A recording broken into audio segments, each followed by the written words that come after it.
Hey everybody, welcome to Panfish Weekly with a special Saturday night jig making.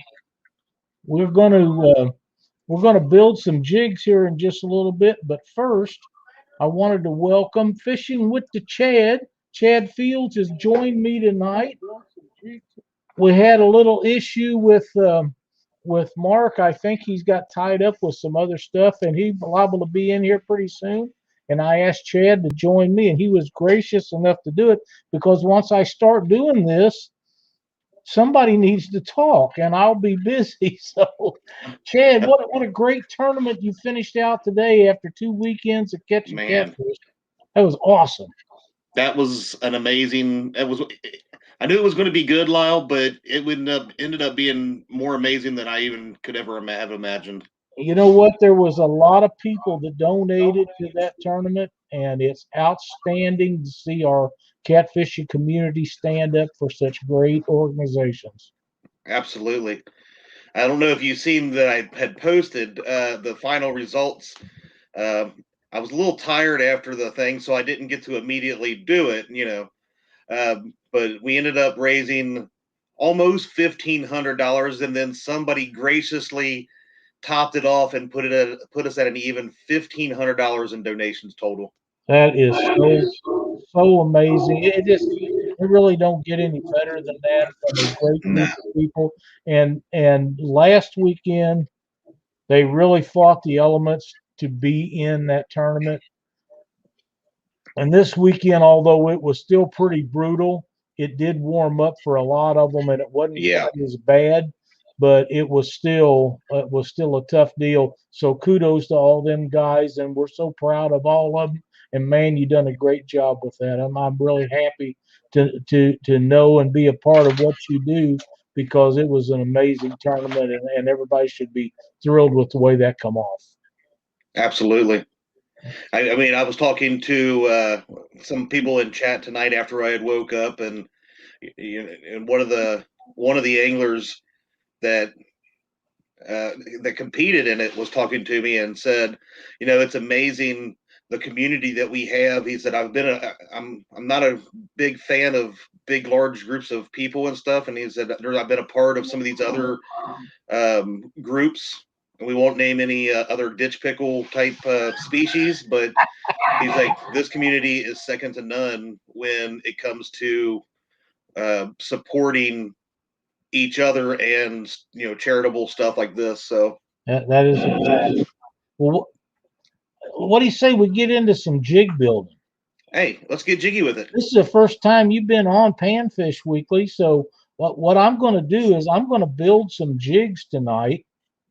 I'm going to give them away next Thursday night, and Hey, people can watch me do it, see what they like, and you can call out names or visit with the people in chat or ask questions. I got you. Because I'm not going to be looking at the screen, I'm going to be doing something else, and hope everybody enjoys what we do tonight. Looking forward to it, sir. I'm going to turn this on and maybe brighten me up a little bit. Okay, I changed screens, and I'm going to put one in here now that the ladies will probably like for if they fish for crappie, and I know one specifically that does. Now, what size jig head are you tying tonight? Okay, this is a 164th. These are basically what I use for catching bluegill. You can Okay, catch crappie on them, and I do have crappie size jig heads. I've got them in 1/16th, 1/32nd, 1/64th. I've even got some 1/8. I don't have any quarter-ounce ones. Well, I might have, but I don't have very many of them if I do. Uh, but this is what I'm going to be building on. These are what I use for crappie fishing. So, uh, like I say, if I'm going to do 5 of the pink and black ones, if someone wants a specific color to see it done or whatever, I'll be happy to do that. If I have the stuff laying here close, I don't want to be running all over the place and looking for it. But when I get done with that, I thought I'd do some black and chartreuse. That's one of the hottest colors in bluegill and crappie fishing today that I'm aware of, and yep. we'll see what happens. All right. All right, I'm gonna click out of here, and that way, if I see the other guys come in. If I see Mark come in or something, I'll be able to. And this is just clear Sally Hansen's fingernail polish, and it makes everything stick really good. And I just put a base on under here. I got that thing turned around bass backwards. I got to turn it around. It's wrong. It's wrong for me. Okay. It's probably right for a lot of people, but it's backwards for me. I usually have this sitting up on the other side, but for me to do it and do it correctly, I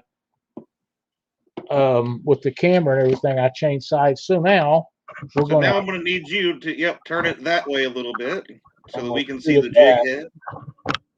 How's that? All right. That looks good, and I think it helps too because your blue shirt in the background kind of helps us see the jig head a little bit. Okay. Well, I've run these down all the way to where the point of the hook is directly underneath of it, and I may have the camera too high where you can see that, but that's just about to where the point of the hook is right there, and then I run it all the way back, and we got a good base for everything to be built on. So you basically run that down to adjacent to the tip of the hook on the shaft side. That is correct. And let's trim everything off. I'm going to grab a trash can. I don't have this all over. I get it everywhere anyhow, so it doesn't really make any difference.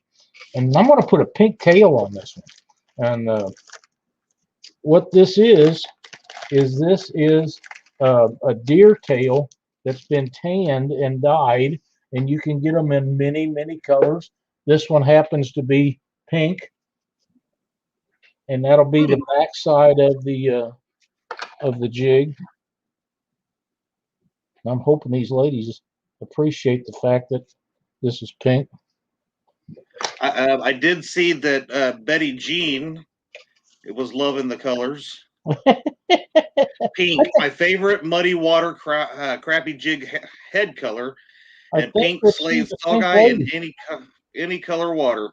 I actually messaged Brandon and asked him how his birthday dinner come out because they had something that I dearly liked. He said it was really good, so lucky Brandon.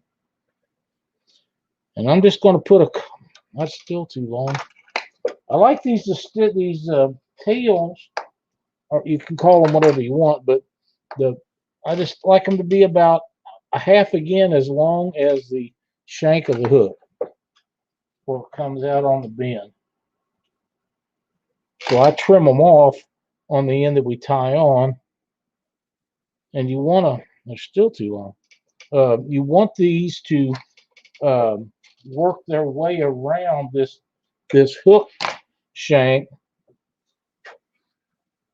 when you're putting them on there, because you don't want any slack stuff.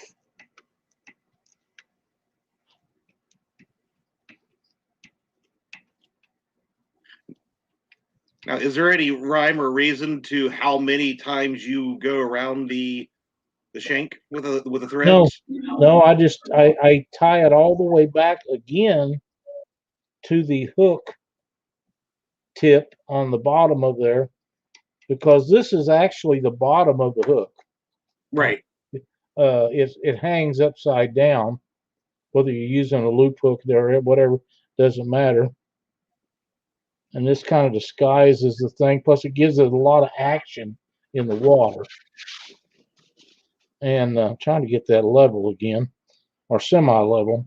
But yeah, I just tie it all the way down there, then all the way back.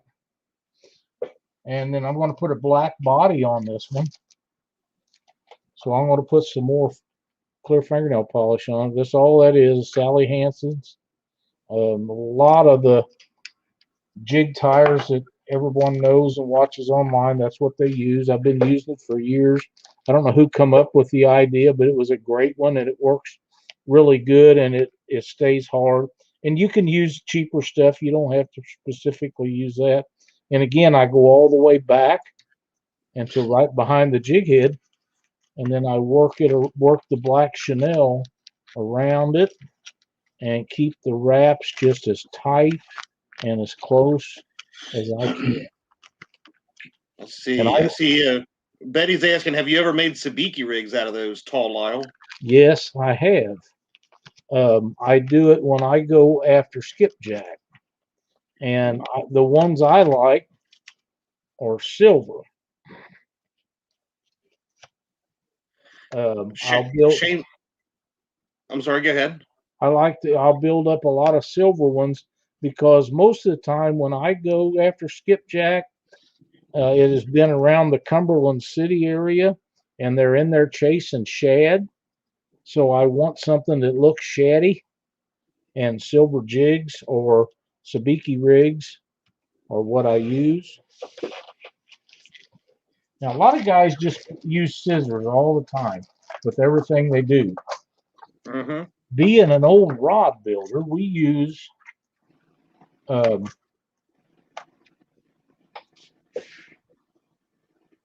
razor blades on everything. So that's what I use most of the time. Okay. And if I need to trim up, then I will. Shameless Fishing wants to know, what thread are you using? I tell you, there's special stuff that they make for everybody.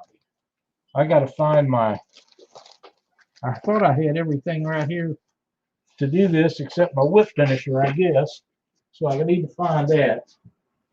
The thread that I use is the same thread that I use to tie rods with.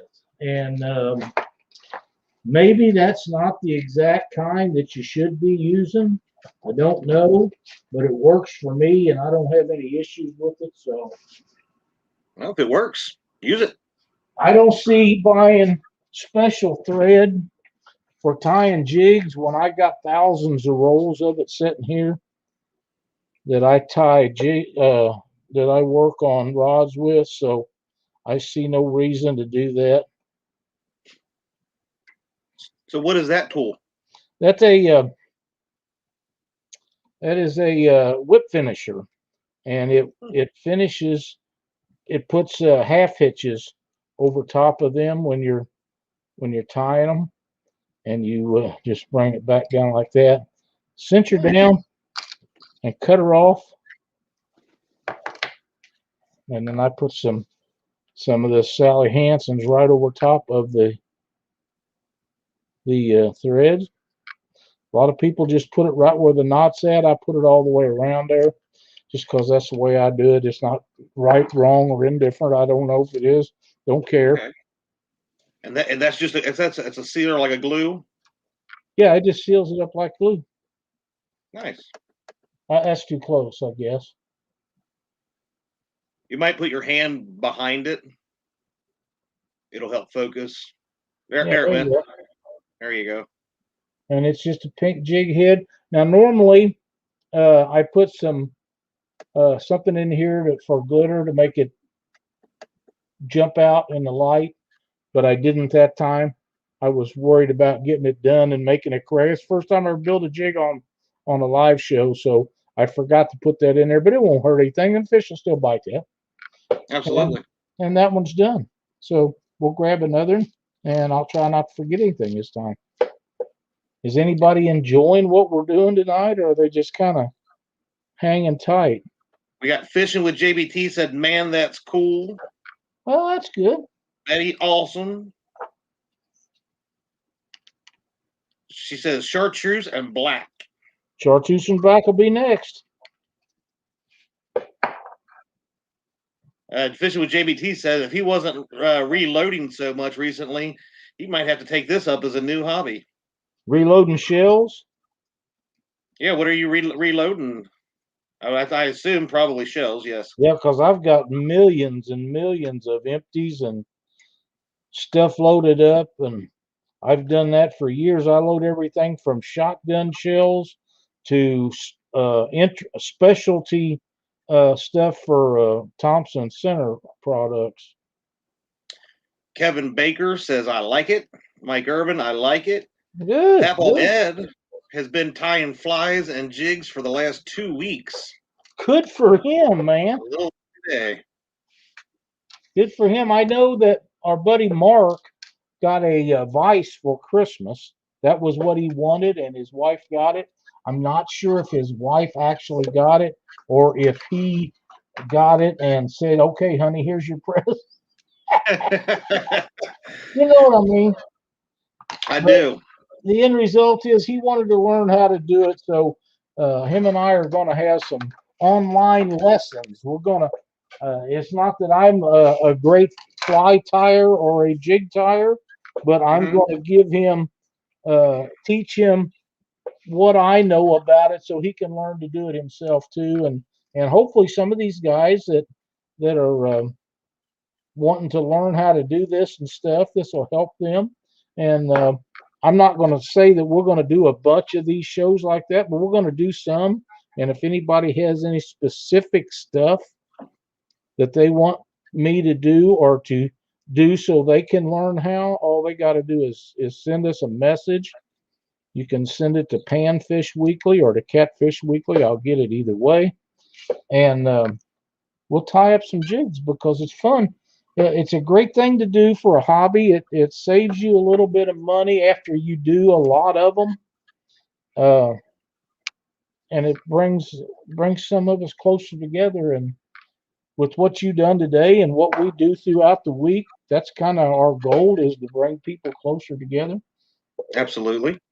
Now I put a little more flash on these than a lot of people do, and I do it different than a lot of people do.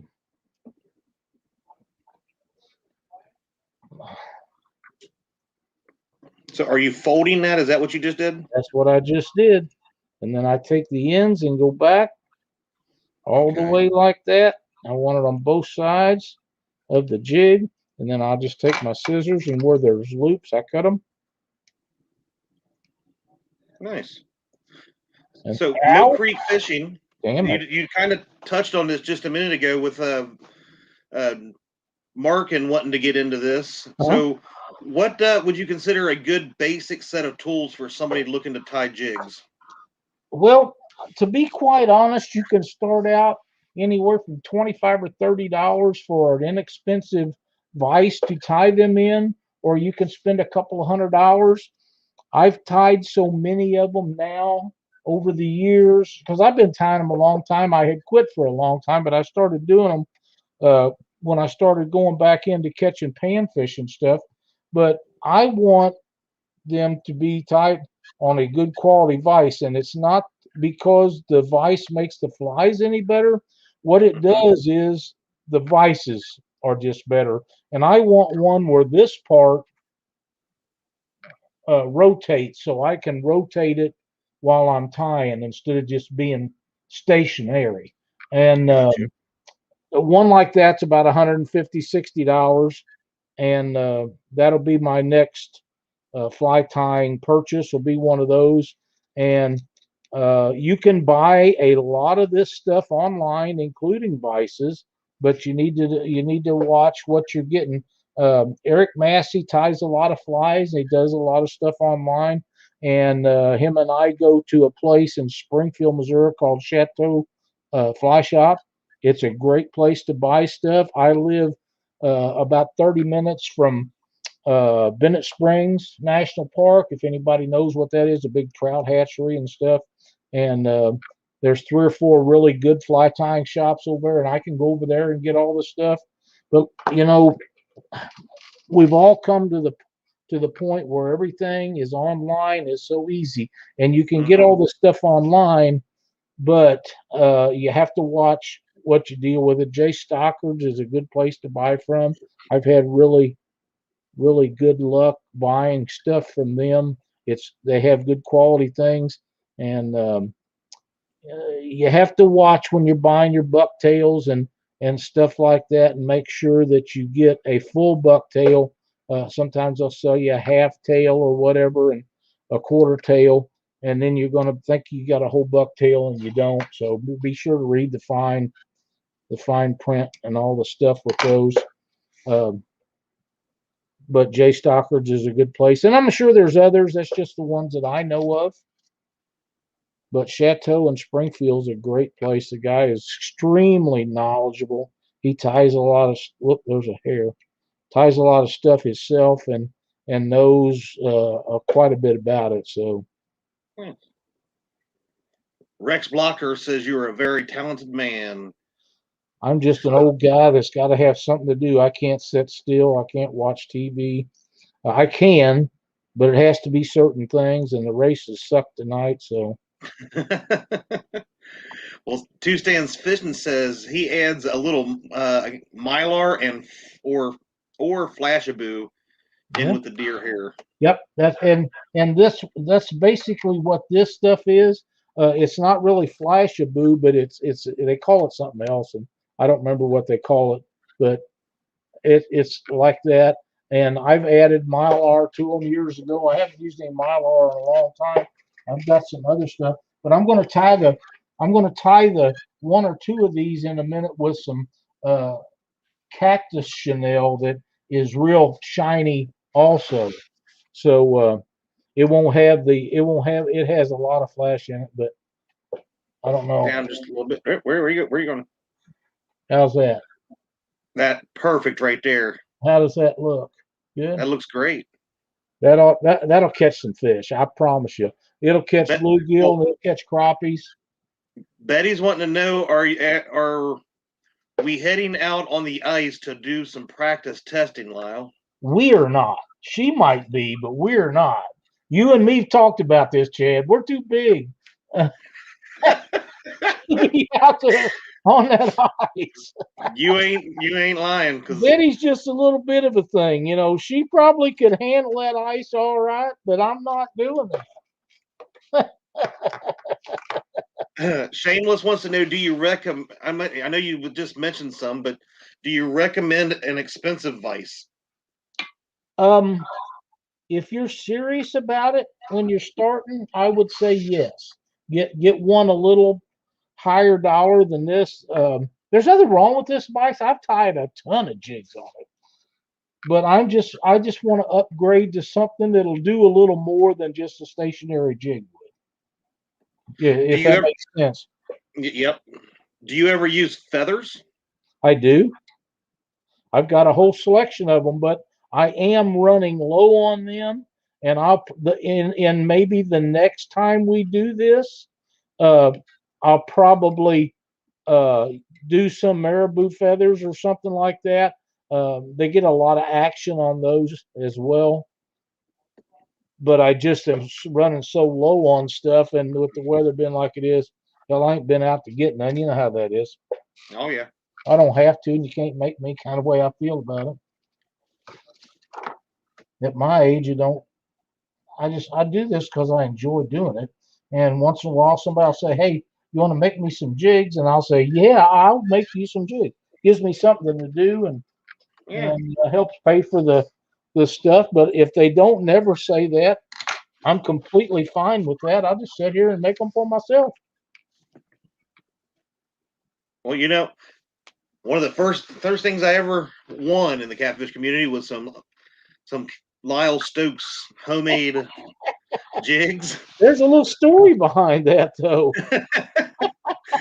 There is. I tried week after week to win something when I first started watching Catfish Weekly and couldn't. I'd either, you'd always choose somebody else or whatever. And finally, one night I heard my name and I was so excited, and I won these jigs. Well, apparently, Mr. Lyle was sitting at his desk one night a couple weeks later or something like that, and decided he moved some stuff, and he had a note with my name on it, and he sent me out a second one, and I messaged him, and I said, "Well, thanks. I guess I'm just that big of a supporter. You're sending me extra stuff." So, what had happened was I had couldn't remember if I sent them or not. So instead of thinking I forgot, and Chad thinking that I completely forgot about it, which I thought I had, I just sent him another batch. So we ended up with two because it costs more to ship them back than it was worth. And I would rather him have two of them and not be mad at me. And as it turned out, you know what? We become pretty good friends. So that actually was those 5 or 6 jigs extra was actually money well spent on that shipping. That's right. I mean, it was definitely a path down a great friendship. I'm glad to have. Absolutely, man. Stonefly71 says, I used to make a bunch of foam flip flop poppers Yep. flies for gills and bass. Yes, sir. Hmm. It used to be when we started doing that. Oh my God, 25 years ago, you couldn't buy foam. So you had to buy flip flops or something like that that had that kind of foam in it to get that out of there. And that's how that got started. But since they started doing that and these companies found out about it, they actually now make foam that you can buy through supply houses that will do that. So that's awesome too.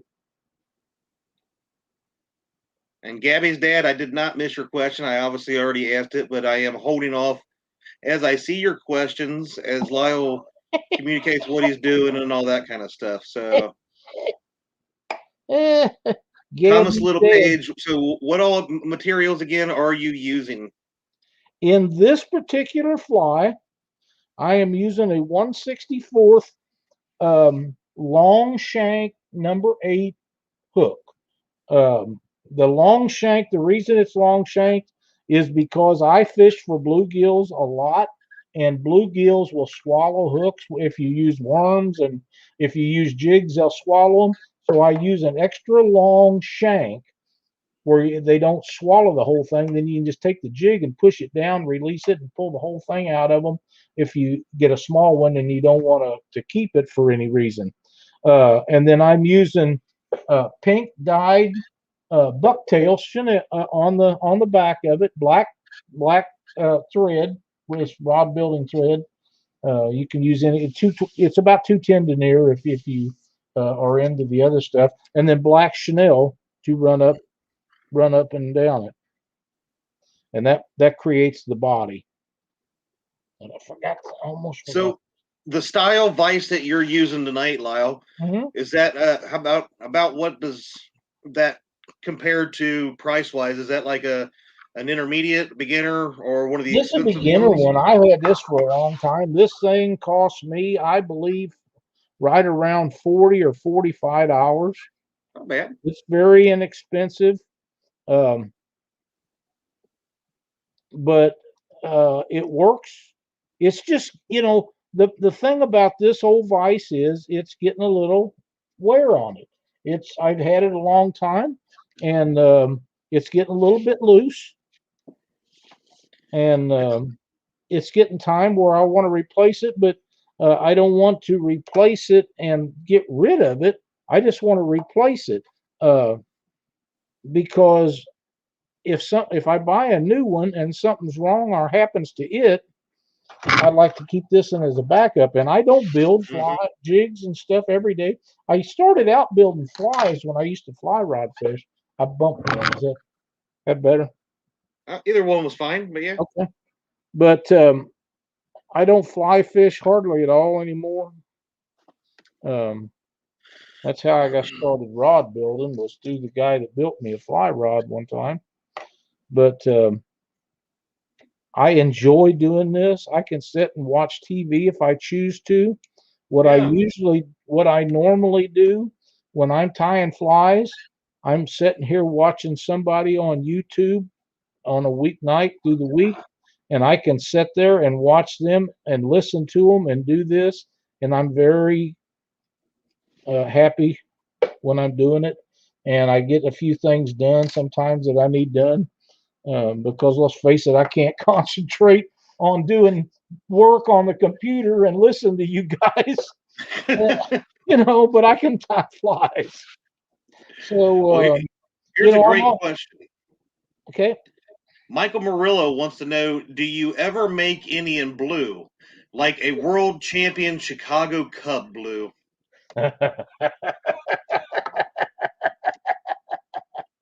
um, I guess I could. I haven't, but I've made a lot of blue ones. I'm not sure I have a Chicago Club Cub blue. I owe a Chicago Cub. Now, see, I got listened to that Cub thing, got all excited, and got Sally Hansen's in the hole in this jig. Joe Lucky is a great friend of mine, and I always said that I would never build a Chicago Cub. How do we look? A little bit back. There you go. And well, I can see that shine in the tail. You know I like what? that. I'm gonna go get something for the next one so I can hold it up and I won't have my old palm. Okay. Yeah, that might help. I got a hemostat. And Mike Chavez is wondering, do you make rope jigs for gar? I can. I haven't. But they're not hard to do. I've seen it done. Again, I build these because, like I want to, unless I build them for someone else, if they specifically want something. But I would never gar fish for gar, so I know I've got a hemostat here somewhere, but of course I can't find it now. So I guess I thought I was prepared, Chad, but I guess not. I really thought I had my stuff together for the night, but I can't find our hemostat. But I'm going to do these last two a little bit different. Okay. Mo Creek is asking, can you show how that half hitcher thingy works? I can. It's called a what did I say it was called? I'm tightening up my vise. I build my rod benches, and that's what this is that I have all my computer stuff on, are 10-foot long countertops. That way nothing falls off the back and all that. And I build fishing rods on them, and nothing rolls off the back on them either. And we're going to do a rod building show one night, Chad. I know that you'll enjoy that. You want to see the marbling done. Yes, very much. Because I just got done doing a gold and black one. Turned out really nice, or I think it did. Yeah, building those like that, they're not hard to do. The reason I don't do any of those, Mike, is because I just don't fish for gar. If I fish for gar, sure, I'd build them. They're nothing hard about them.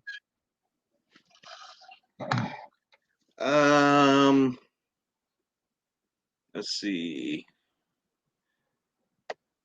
Lyle and Eric Massey ties some beautiful jigs. Oh yeah. Mine still look like bubble gum with hair in it. Hey, it just takes practice. That's all. Nothing. David Martin's loving this, by the way. Oh, that's good. David's a great guy. We've had him as a guest on Catfish Weekly. Outstanding guest to have on there. We really enjoyed having David on our show, and I'm glad I'm doing something that he likes. Yeah, there's quite a few people in here liking this tonight. Good. It is intriguing, and I'd never really thought about jig tying and all that until I met you guys, and I've seen some of the other channels you guys have talked about, and it doesn't. I mean, obviously you've been doing it so long, you make it look even easier than it is, but well, you're not going to. It's almost as easy as I could do it. Yeah. You're probably not going to the first time go in there and do it like this. But after you do a few of them, it does get a lot easier. And like I say, the guy that got me started rod building is, and I say this in all honesty, is probably one of the greatest rod builders of all times. Now, he don't build catfish rods, and he don't build bass rods or nothing like that. He builds fly rods for trout fishing because his business is at a trout park. And he stays 2-3 years behind on builds all the time. His name's Charlie Redding.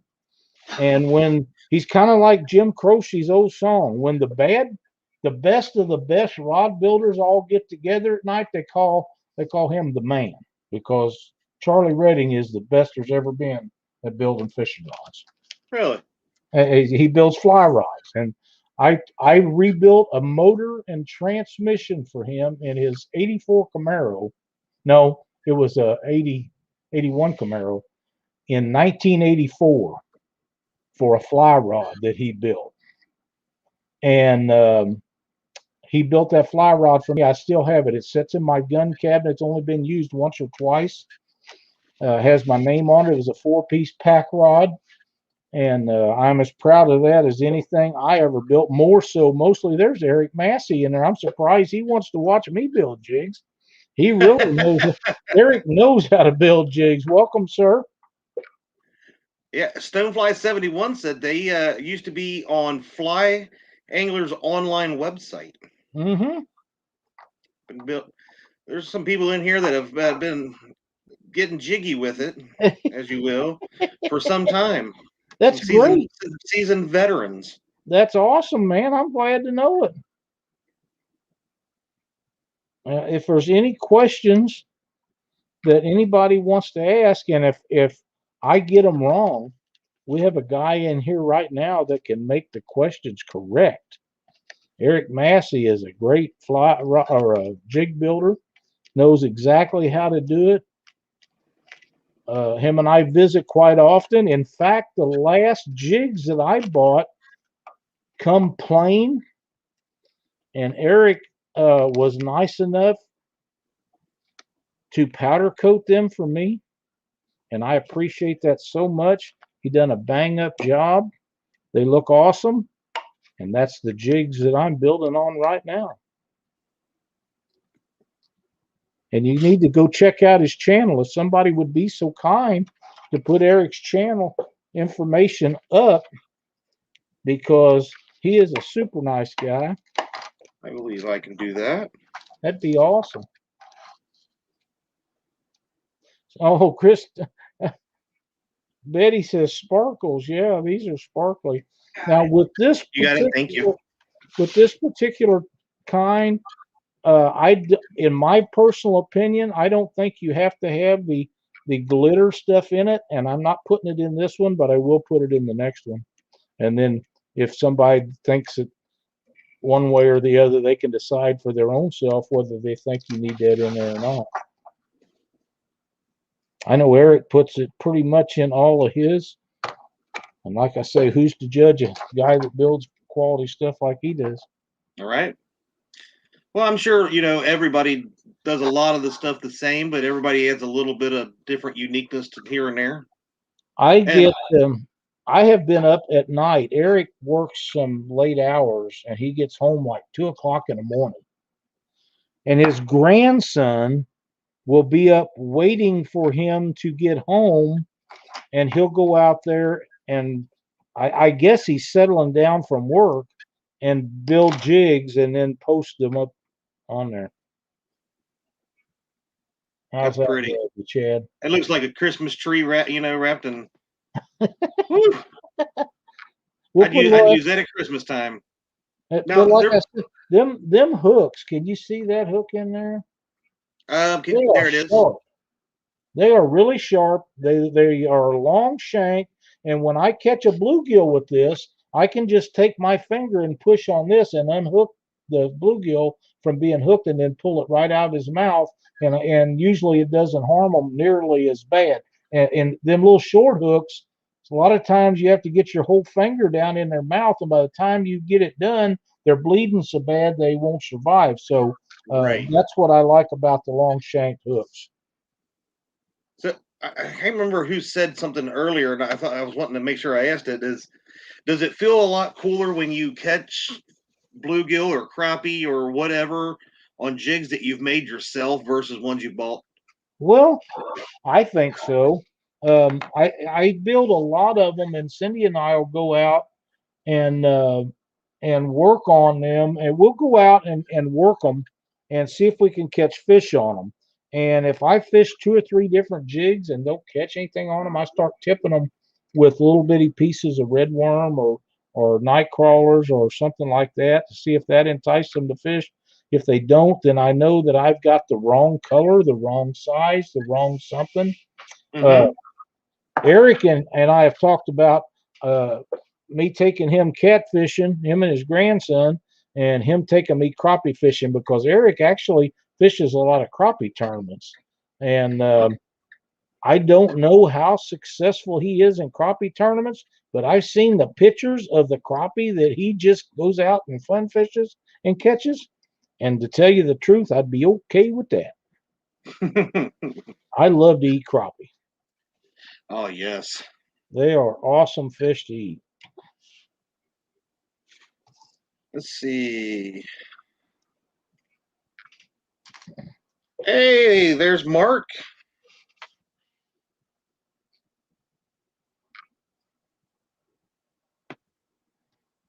He can still come in. He has a link.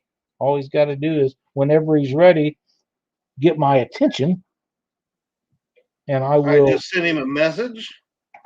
Get him right in. I do not want him to think that I am moving in on the Panfish Weekly co-host, but I might use this on my resume. Yeah, we're all too good of friends to let that worry us, buddy. Absolutely. I haven't seen anything from my good buddy James. I hope he's feeling okay today. I hope so too. He's been a little quiet. Maybe Katie put knots on his head that Ajax won't take off. Well, that might be why she makes him keep his hair long. You ever think about that?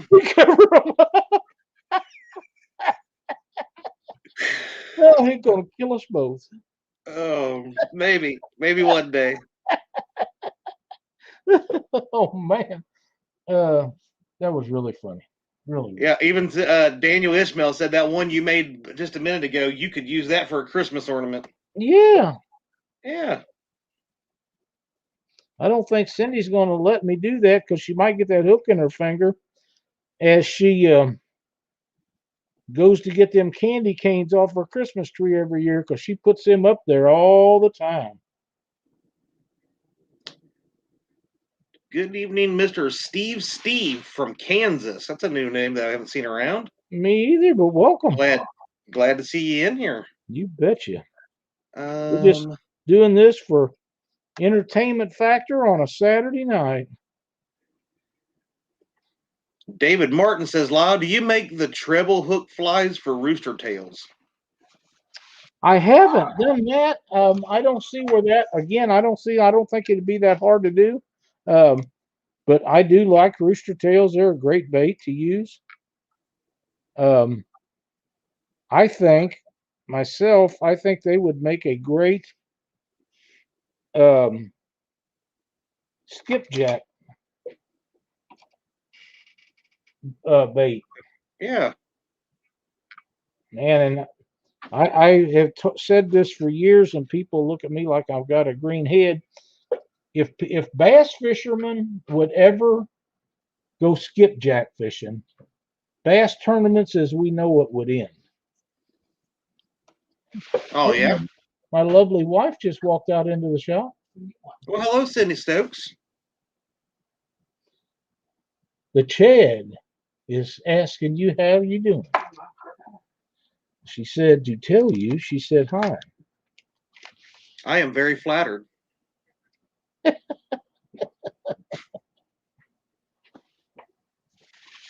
But yeah, it's interesting now that you put this together tonight, and you know some of the folks that we see every night in the catfish channels and stuff that I never would have known had you not done this right now. That they tie jigs themselves.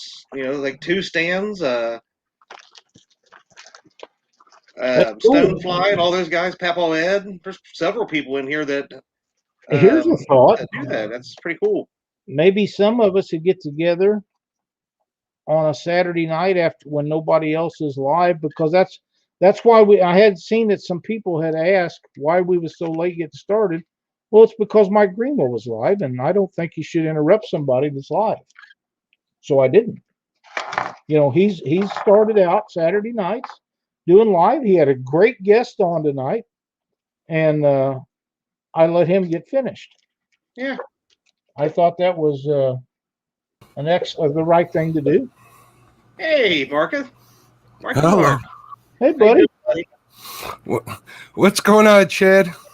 Oh, nothing. You know, Pops asked me to help him out, get him started, and I was going to turn it over to you. I figure he just wanted a good looking fella to start it out with, and then we turn it off to an even better looking fella. I wouldn't go that far, but I appreciate it. I had some stuff come up, so sorry I'm late, everybody. What's going on, everybody? And Chad, how you doing? We're building jigs tonight, Mark. I see that. Something I hope to start doing really soon. I told everybody that you got all the stuff to do that with. You just have to get some materials now, right? That's absolutely correct. Okay. Got the whole setup for Christmas and stuff. Thank goodness to my wife. Bless her heart. She is all a right, saint. let's see if we can get this in here where people can see it. Is that too close? Too close. Well, I'm Lyle. Since now we have 3 of us in here, I'm going to back out because I'm taking up valuable real estate where it's hard to see what you got going on. I also imagine you're pretty tired from the stupendous job you did today with the tournament. Yes, I am. I literally have not been awake that long. I was rather tired. How's that grab, everybody? That's awesome looking. I promise you that'll catch bluegill. It'll catch crappies too. But if I was going to do this specifically for crappies, I would use a bigger hook. Now, there's 5 right there, Mark, that we're going to give away. I got crap all over me. We're going to give those away next Thursday night. That's fantastic. I think that's a great idea. Everybody has time and they'd like to see some more done. Is that okay, Eric? I'm going to build some green and black ones, or chartreuse and black ones, if everybody's going to hang around and watch for a little while. Chartreuse and black is probably my favorite color combination. Everybody's favorite color. I do like those. But yeah, thank you for your kind words, by the way, there, Mr. Mark. It was definitely a stupendous day. We want to talk about getting left in the basement. Maybe that's how come you got put on the spot? We're gonna put me on a spot right here and right now, are we? Deflecting. That's all that is. You know, I love you. Did not mean to leave you hanging in the basement when you was trying to come back in towards the end to say. That's quite all right. You had everything under control. I was trying to give you a hand. Well, I appreciate you a lot. You know that. All right. Well, I am going to go into the chat, sirs, if Mark has a handle on the questions from here on out. Thank you so much, Chad, for helping us out. Thank you, sir. I appreciate it. Not a problem, and I appreciate you having me on to help you out there. I will talk to you gentlemen later. You know you're my favorite son. I know, Dad. I didn't want to tell Mark and Dockery that, but I also really wanted to tell them that. I'll let him have it today because I was a little late today, so I'll deal with that. All right, gentlemen. Take care. All right, bye-bye. So, Mark, you missed out on the information that I was sharing a while ago that I had a guy make these jigs for me with this long shank hook on them, especially for bluegill. And then he got them to Eric Massey, and Eric powder coated all these for me in the colors that I wanted and then shipped them to me. Isn't that awesome? That's fantastic. I do see Eric in chat. I see Stan. Betty wants those jigs. She says pick her. Hey, well, you know, we're going to do is that good view for everybody to see? Yeah, that looks pretty good. Okay. I'll keep an eye on chat if anybody wants you to move or get closer. Just speak up, guys, and we'll go from there. This is the first time I've ever done this live, so I thought I had everything lined up. It's pretty dead on. You're dead center in the screen. Well, so Ted helped me get things lined up, but I got 3 or 4 hemostats that I used in the garage when I was to pick up things that when I dropped them, like in hot engines and stuff. Mm-hmm. I kept those for stuff like this, which worked out really well. But dang, if I can find them tonight. So, and see, this is one of the things I said about these cheap vices.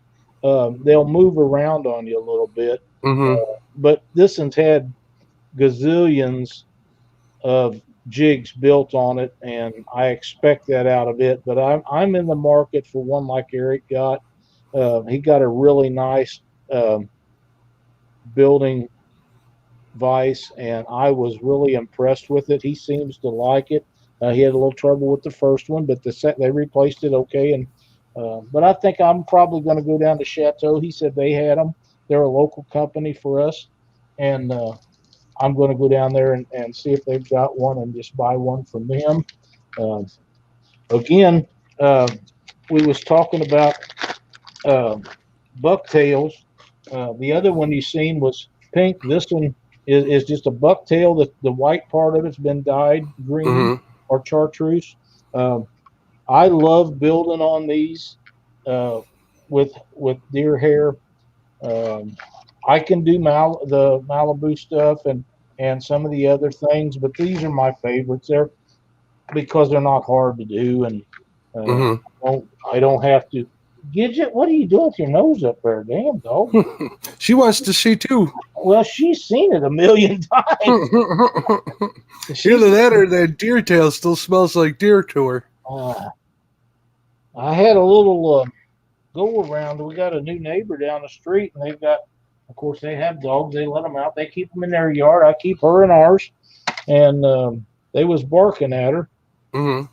And I thought she was going to take off, but I keep electric collar on her whenever she goes out most of the time, and you never hardly ever have to use it, and you never have to turn it up high because she don't like it, which I wouldn't either. Thank God Cindy don't use one on me. Yeah, I was just going to say, thank goodness our wives don't know about them. Cindy knows all about them. She's not going to use one on me. That dog was just sitting down there barking, and I thought that she'd get a little carried away, but what she done was she stood there and looked at it for a little bit and decided it wasn't worth the effort and come right back to me and sat down. And I said, well, little girl, we're ready to go in the house tonight. But they have to let their dogs out too. I mean, that's just how it works. It's all about having neighbors. That's what happens when you live in town. I was going to say that's the exact same vice that I got for Christmas. Now that I'm looking at it, Lyle, I think it is. So what's the spring on there for that's wrapped around it? To hold stuff. I'll show you in a second. All right. You can see it on there. Okay. Yep. Now, how important is the color of the thread that you use? It depends on what kind. You see, if you want to put that in there, just leave that hang. Okay. That's what the spring is for. Gotcha. I think it's important. And I think that, in my opinion, and Eric is in here, he might have a different opinion of that, but I think the thread color should match the chenille or the head. Okay. Now, if you want contrast in a jig that you're building, say this chartreuse and this is black, and you want to wrap that with red thread, that would make a red band around that. That would look cool. But I try to match mine with either the head or the chenille. You know, I was thinking about this actually earlier today, and I thought red would be a good color, not just because it looks cool, because maybe it would have the same effect that, let's say, a bloody shad crankbait does. You know how they're all set up to look like they're bleeding? Yes. Maybe that would add that effect to it. But I don't believe that red hooks does that. Something more drastic, like on a fly, a red band. Yeah, I can see where that would do it. The hooks just are not big enough and not in the right spot on the bait for me to believe that it would make a huge difference. But a red band on a jig like this, especially where that black's at, yeah, I can see that doing it. Eric says he likes to match the chenille. Okay, yeah. Now, do you ever use zonks? You're going to have to. You're talking about something not sure what is. Rabbit fur. Oh, yeah. Talking to Keith a little bit last week. He swears by him. He was telling me that if I get a chance to pick some up, he was actually even going to send me some. So I'll send you a. There's a company online that I trust pretty much, and I think Eric will agree with me. You buy stuff online, you kind of taking a risk, but these guys just called Jay Stockards, and they've been pretty good to me with the stuff that I bought. But if I'm going to buy a whole bunch of stuff or something very expensive, I want to go to a local place where I can. I'm a touchy feely guy. I want to touch. Eric has an excellent video out for guys that's building or having trouble using this whip finish tool. It's really not hard if you understand how it works. And Eric has an excellent video that shows how to use it. Some of us, like Eric and Eric's been doing it a long time. I can tell. I've been building jig. I started out building flies, like I said earlier, but the whip finishers save so much time compared to finishing, doing half hitches on them after you're done. And in my mind, they get just as tight. So if you get a chance to check out that and you're struggling trying to figure out how to use a whip finisher, Eric probably has the best video that I've seen on telling people how to do it. It's so good that I will never try to make a video telling how to do it because I'd never be able to make one as good as what he's made. Look at that. Lots of shiny. Very nice. Shiny hiney. Let me say hello to the people in chat here. Absolutely. You do that, I'm going to build another one. Sounds good. Hello, Stan. How you doing, my friend? Betty, what's going on? Country Boy Catfishing, Daniel Ishmael, Eric Massey Jig Company, of course. Fins and Finds, hello. Fishing with the chat. I talked to him for a little bit. Hello, D. How are you? Papa Ed. He's in here? Bless your heart. Yes, she's D is in here. Betty's in here, says she should be sleeping, but she can't stop watching.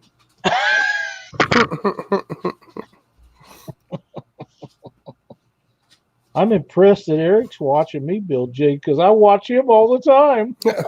I was watching the one he made today, the blue and white one. Was pretty cool. Blue and white seems beautiful, wasn't it? Yep, seems to be a hot color in the jig making world today. I actually saw like 3 of them. And they were all blue and white, and I'm like, there must be something to that. There is, especially this time of the year, I'm sure. Mike Chavez is in the house too, and David Martin. They must have been quiet because they rolled off the participant list. But awesome. Hello, guys. Sorry to miss you.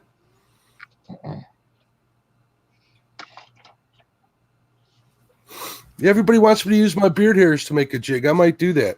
Holy crap, you can do it. Eric done that here a while back. Oh, he did? In a video, yeah. I just find that a little strange. I'm not saying I couldn't do it, but I don't know that I could. It's depending on the day is how stiff it would be. I have days where it's softer than others.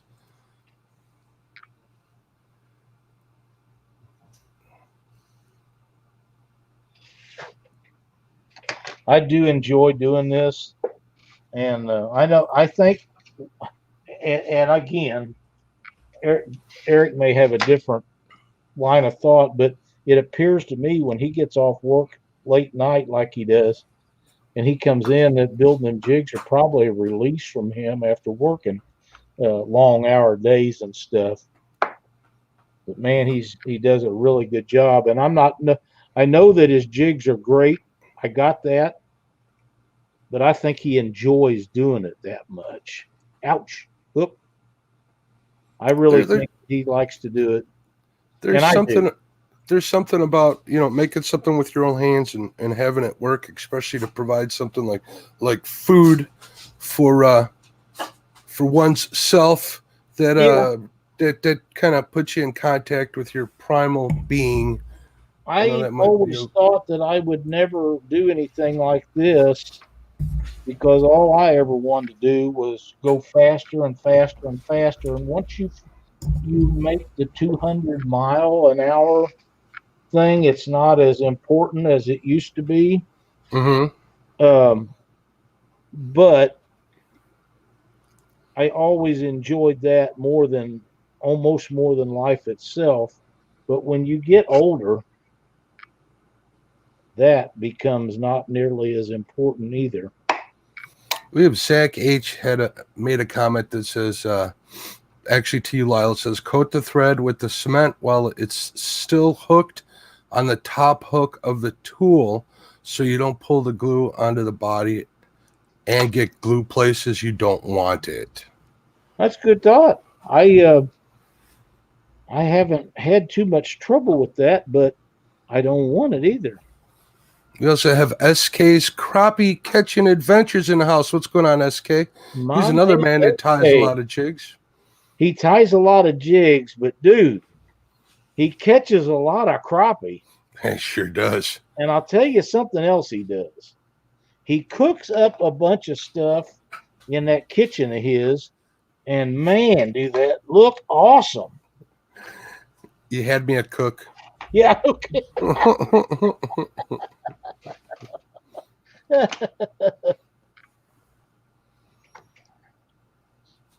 Try this one again. We'll do a couple of these, and then we'll put that other black on here. I really like this black Chanel better. This is a little small. This is the small Chanel. I like the medium better. But I'm out of it. And the reason I'm out of it is because when I was at Chateau last time getting stuff, he was out of it. All he had was a small, so I bought it. But what a great guy. He's got a great fly shop down there. He's usually got everything you need. He's like everybody else. Once in a while, you don't have quite as much as you might have. And I could double this up and make it thicker. But no reason to. Daniel Ishmael's asking me what I would use if I was out in the woods to make a jig from what I had there. Well, if my wife's with me, I would use my wife's hair. She's got long, soft, flowing hair. Would use some of that. And if she wasn't there, I probably would use my beard hair. maybe use a little bit of my gray in there for a little flash, and then we'd go from there. You never know. It might be all right, man.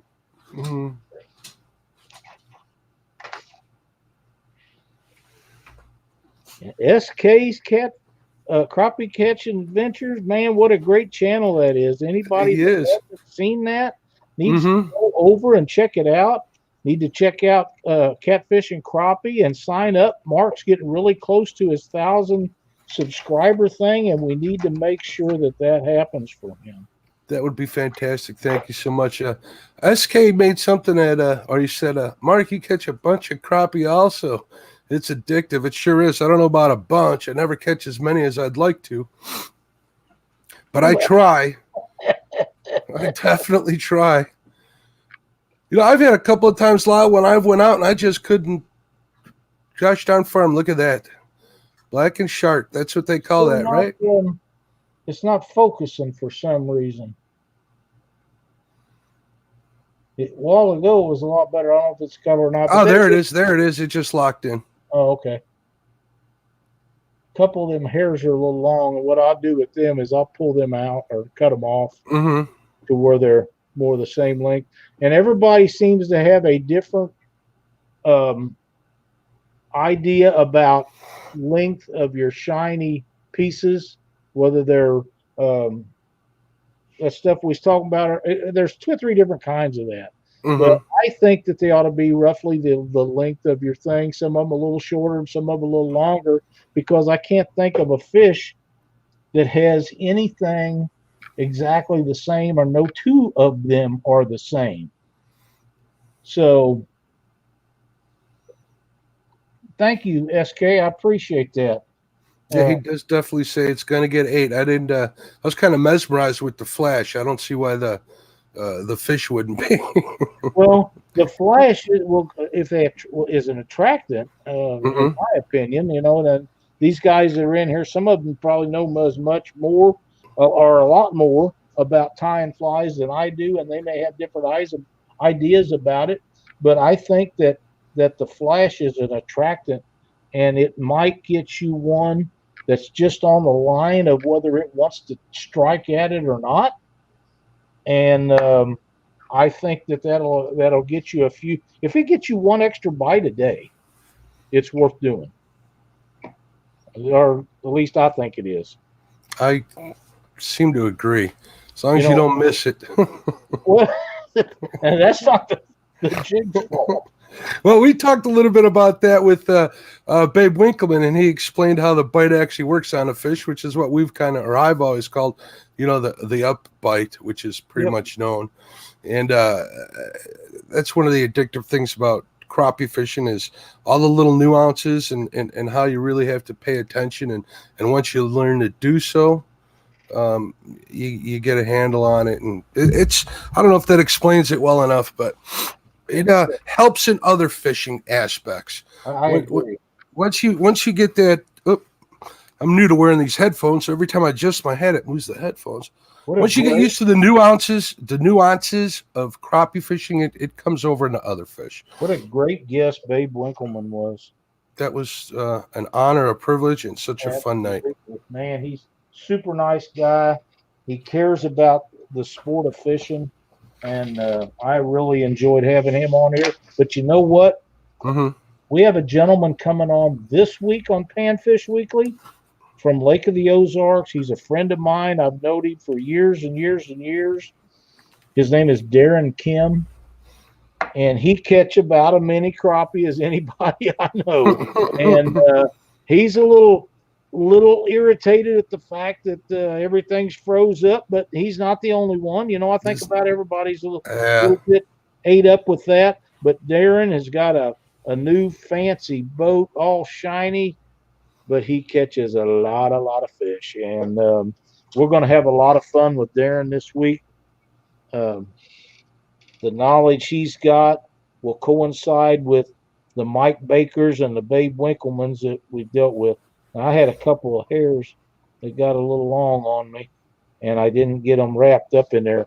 And I'm just trying to step them. Oh, there we go. It just kind of went. But yeah, we'll have a lot of fun with Darren.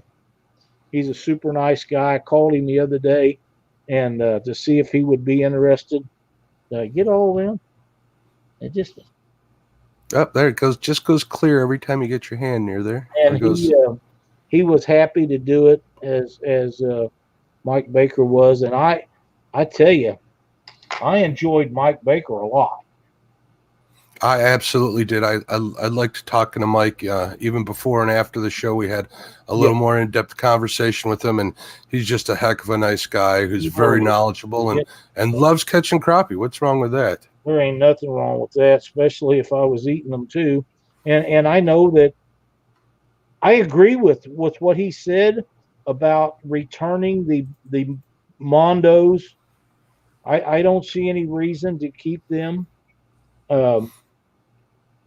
I think that the smaller ones, and I don't mean the little bitty ones, I mean the smaller ones, to eat is a better deal for everyone. Them big breeders or something. But now I also have heard, and I can't substantiate this, that crappie only live for what is it, like 3 hours or 3 hours, 3 years? I think it's like anywhere between 5 and 8 years. I could be mistaken. We'll get James Dockery on one of these days, and he can do that with us, because I promise you, James Dockery knows how long they live and what you do to, if you're stocking them in ponds, how many to put in there, and all the stuff that people want to know about. James Dockery knows about. I agree. I give James a lot of grief, but I love the man. He's awesome. He knows his stuff, and he'll be a great show one of these days when he feels like doing one with us, and we'll have fun with him. We will have fun with him. So Stan says that squirrel tail makes excellent hair for jigs. If I was stuck in the woods, I could probably use something like that. Country Boy Catfishing asked, well, I know where you were going with that, Lyle. You were saying if you got a real big fish, maybe it's at the end of its life cycle is where you were headed, correct? Exactly. That is correct. Okay. I want to bring into it's all relative to the water where you're fishing. That's true. I have a really good crappie spot here, not a spot, but lake. And, a 12-inch, 13-inch fish is probably as big as they get in that time because of the cold winters and stuff. Right. Every now and then you might see or hear of something bigger, but I actually hear of one that came out bigger in there, but I've never actually seen it, so I don't know. Country Boy Catfishing asks, why is black and chartreuse so good for crappie? I think it has to do with the color of the water. Now, there's so many better crappie fishermen, even in the chat here, like SK and Eric and in here. I don't doubt one bit that they might have their opinion as well. But I like using dark colors in dark, cloudy water, like after a rainfall or something. And black being dark and chartreuse kind of gets their little bit of attention. You know, it's like, ooh, something shiny, which I'm guilty of. Yeah. Might be it, but to explain it, I don't know exactly why, but that's what I like to think. Papa Ed says, I use Mylar Flash, bought it 15 years ago, and can't get it used up, but it works. It does work. It's real shiny and it lasts. You buy a hunk of that, it lasts forever.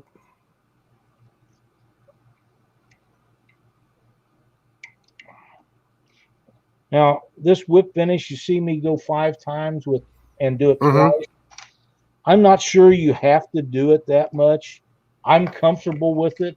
I know I've seen Eric and some of them guys do 3 and 3 and sometimes 1, 5, or 6 whip finish, and they call it good. I'm just comfortable with doing it twice, and I think 3, 4, 5, 6, any of those numbers would be fine. 5 just works for me. All right, we got a couple comments in here. Let's see. Zach H is talking about the size regs. Hopefully, you know, your local biologists have figured out and they kind of average out what the safe size is to take. Again, it's relative to waterways. Like I fish one place, very nice, Lyle. Look at that. Trying to get it where I see it. It just stopped focusing. I think you got to get your hand like plumbed behind it. There you go, Lyle. It'll focus there. Perfect. Right there. There you go. Looks Not nice. very straight, but you guys get the gist. If you knew how I was doing this, I have the regular setup that we do, and we don't have the right screen. Here as of yet. You. But actually, yeah, that will show up a lot better. I can turn this too.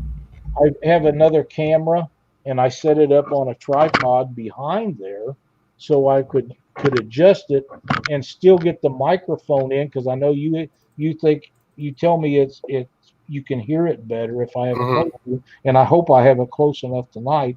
But I didn't know if anybody would watch us, Mark. Apparently so. We got 35 people in chat. Yeah, that's not too bad for a spur of the moment type thing on a Saturday night. Yeah. Did I tell you I was sorry I was late today? Did you what? Did you hear what I said? I'm sorry for being late. Hell, I don't worry about it. I didn't. Like, holy smokes! We didn't go live until. Thank you, Dee. We didn't go live until after Mike Greenwell and his guest was done. Perfect. I thought that maybe you had decided you needed a siesta and was sleeping in a little bit. Well, I was sleeping in. Well, I had some stuff happen after I got off the messenger with you earlier, so I didn't get that siesta until later. And then my wife didn't realize I was going. True story here. Didn't realize that I was going to be on here with you tonight, and she thought it would be better if I slept a little longer and came in and turned my alarm off. Well, bless your heart. Yeah, I'm kind of surprised at that. Either that or Chad or Dockery got a hold of her to set me up so they could try and move in on my job. Now, I'm not sure that Chad would do that, but I am pretty sure that James Dockery would.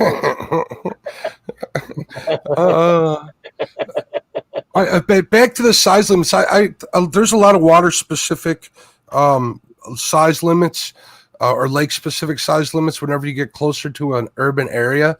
I fish a couple places where it's 8. I fish a couple places where it's 9 inches, and that has to do with how they want the population to grow, I believe, or the population that's existent in there already. So that's how come there's some size limit differences. And I know there's some people in there that say 7-8 inches is good for eating. I agree, especially if you're eating them whole. 7 inches is perfect. I'm not fortunate enough to be able to keep them at 7 inches, but I would if I was really looking for some.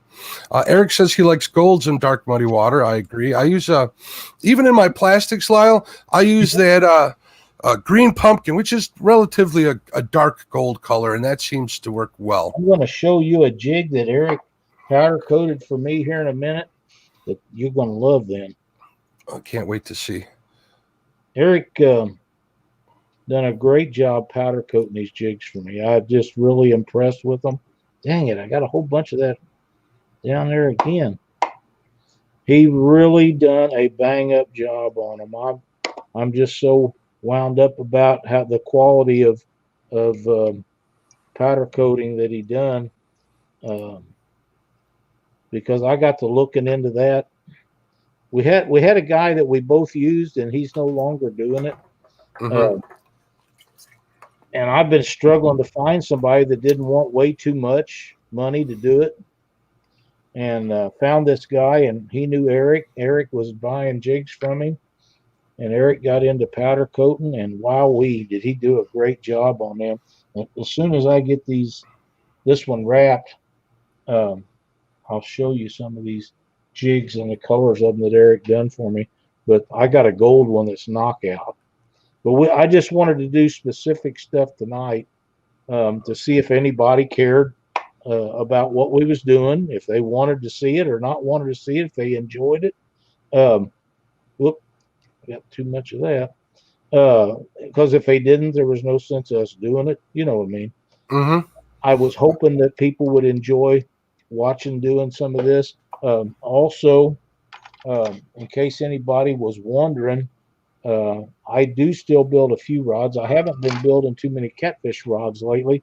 I've got some to finish, one for Marks and one for Skip Stewart and one for a couple other guys, and they're almost done.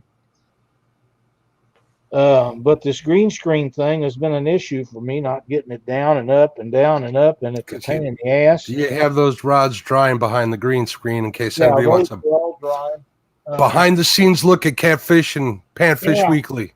Did you see the pictures that I posted in the group chat with that gold and black one?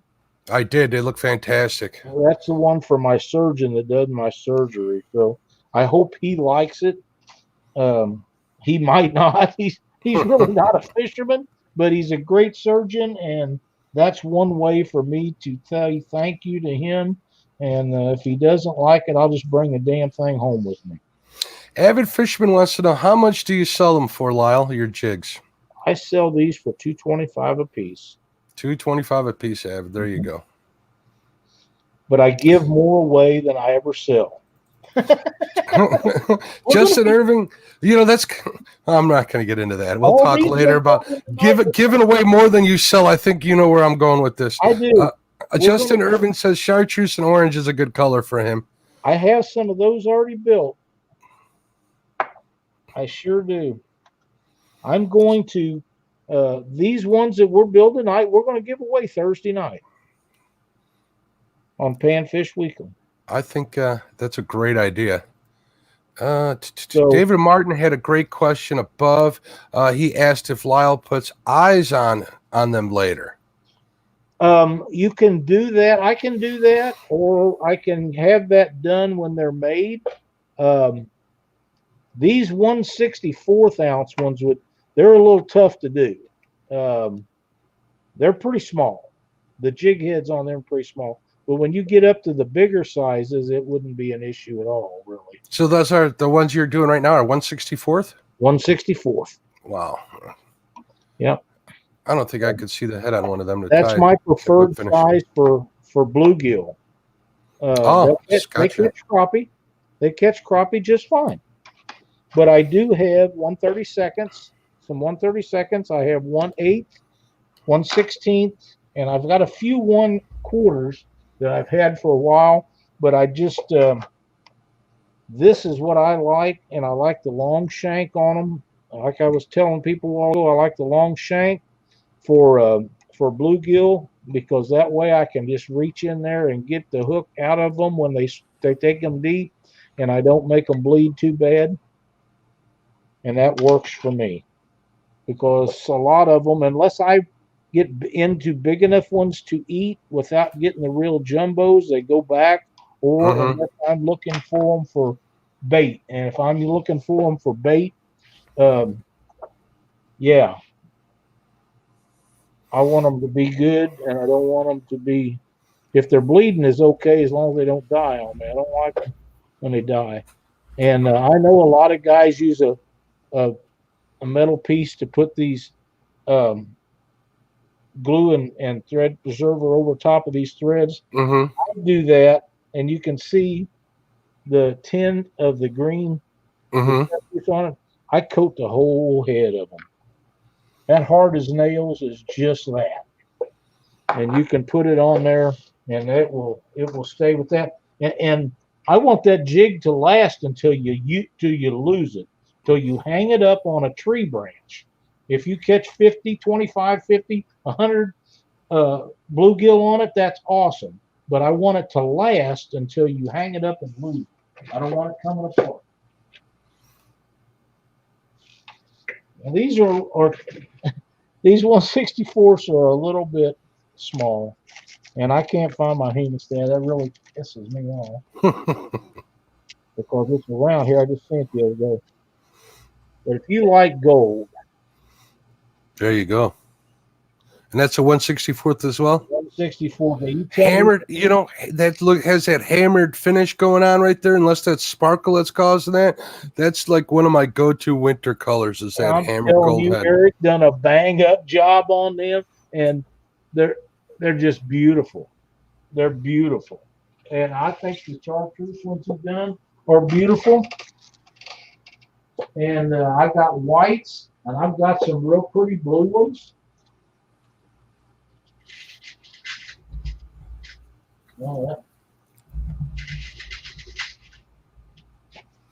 And this is Eric Massey Jig Company. I don't know how much of this he wants to sell or me to tell about, but he should have told me if he didn't want me to. That's a beautiful blue. Now, the lighting back here isn't as good as what it should be. And also, a webcam doesn't always represent. I had somebody tell me that they thought I had black walls until they saw my den today and realized it was blue.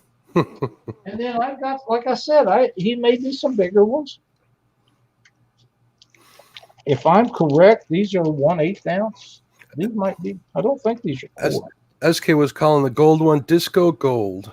Disco Gold. They're sure pretty, SK. And he says, yeah, gold works really well for gills and crappie. Nice blue. That's a nice blue. I'd have a car that color, to be honest with you. I don't know what kind of color it is. I told him I'll give him a list of colors that I wanted. He made them all up for me. And then I actually had some 1/80th ounce jigs made. He forgot to send them, so he had to send them separate.